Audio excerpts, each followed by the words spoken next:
وَإِذَا نَادَيْتُمْ إِلَى الصَّلَاةِ، اور جب تم بلاتے ہو نماز کی طرف، اتَّخَذُوهَا هُزُوًا وَلَعِبًا، تو وہ بنا لیتے ہیں اس کو مذاق اور تماشا، یعنی اذان کا مذاق اڑاتے ہیں۔ اچھا اب دیکھیں قرآن میں یہاں پہ اذان کا ذکر آیا یا سورۃ الجمعہ کے اندر کہ اب جمعے کے لیے اذان دی جائے تو مسجد کی طرف لپکو، یہ دو جگہ ہیں جہاں اذان کا ذکر آیا ہے قرآن میں، لیکن دونوں جگہ اذان کے الفاظ نہیں آئے۔ اب جو لوگ کہتے ہیں کہ ہم نے صرف قرآن سے دین کو لے کے چلنا ہے، تو جو دین قرآن میں ذکر ہوا ہے اس کی ایکسپلینیشن تو ہمیں قرآن سے کریں، سنت کو مانے بغیر، حدیث کو مانے بغیر آپ ان الفاظ کلمات تک پہنچ ہی نہیں سکتے کہ یہ کس اذان کا ذکر ہو رہا ہے نماز کے لیے جو بلائی جانے والی ہے۔ تو وہ سنت سے، عملی تواتر سے، احادیث کے ذریعے ٹرانسفر ہوئی ہے۔ تو یہ مذاق اڑاتے ہیں اذان کا۔ یہاں پہ بھی آپ کے کئی سیکولر لوگ ہیں مذاق اڑاتے ہیں۔ یعنی میں ایک بہت بڑے پولیٹیکل لیڈر اب فوت ہو گئے ہیں، ان کے پاس ایک بندہ بیٹھا ہوا تھا، وہ کہتے ہیں جی میں نے خود سنا مغرب کی اذانیں شروع ہوئیں تو وہ کہنے لگا ایک ایک کر کے سارے گدڑ بولنا شروع ہو گئے نا۔ ایک تو وہ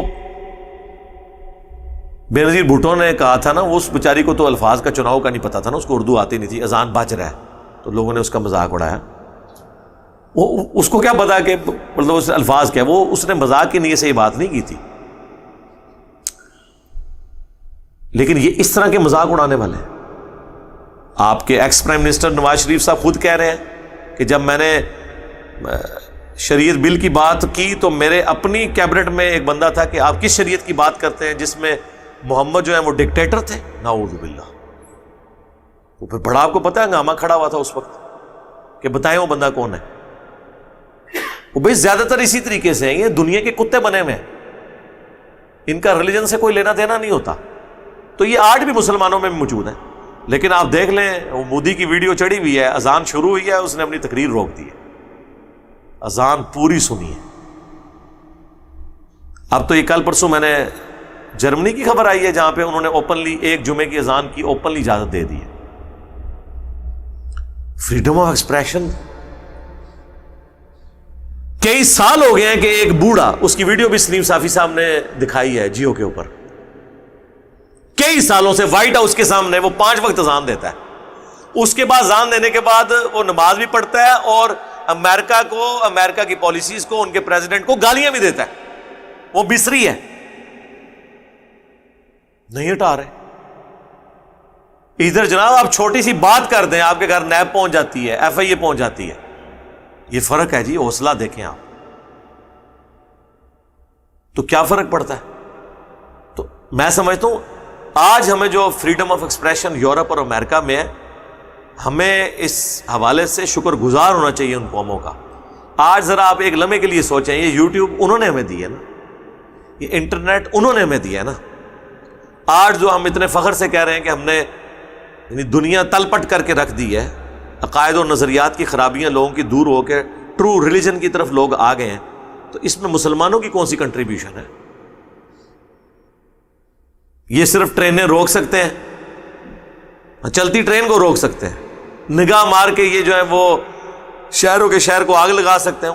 کہانیاں ہی نا، کوئی کریٹو ورک بھی کیتا جائے، کوئی پازیٹیو ورک بھی کیتا جائے، ساڑھے ہی جے بندے۔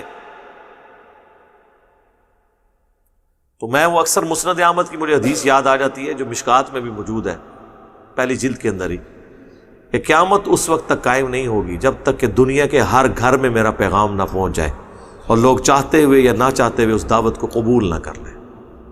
تو ہمیں تو نظر آ رہا ہے اس زمانے میں صحابہ کرام تو یہ سوچتے ہوں گے نا کہ یہ کیسے پاسبل ہے کہ ہر گھر کے اندر، تو سر ہر گھر کے اندر انٹرنیٹ کے ذریعے کیا اسلام کی دعوت نہیں پہنچ رہی؟ پہنچ رہی ہے۔ برائی پہنچ رہی ہے تو اچھائی بھی پہنچ رہی ہے، وہ تو اگلے اس بندے کی مرضی ہے نا کہ کیا وہ ایکسیپٹ کرتا ہے۔ حق قبول کرنے والے لوگ موجود ہیں اللہ کے فضل سے۔ تو اللہ تعالیٰ ہمارا ہے کہ تم جب اذان دیتے ہو نا، نماز کے لیے بلاتے ہو، تو یہ اس کا مذاق اڑاتے ہیں۔ ذالک بانہم قوم لا یعقلون، یہ اس لیے کرتے ہیں کہ یہ بے عقل لوگ ہیں، اپنی عقل کو یوز نہیں کرتے۔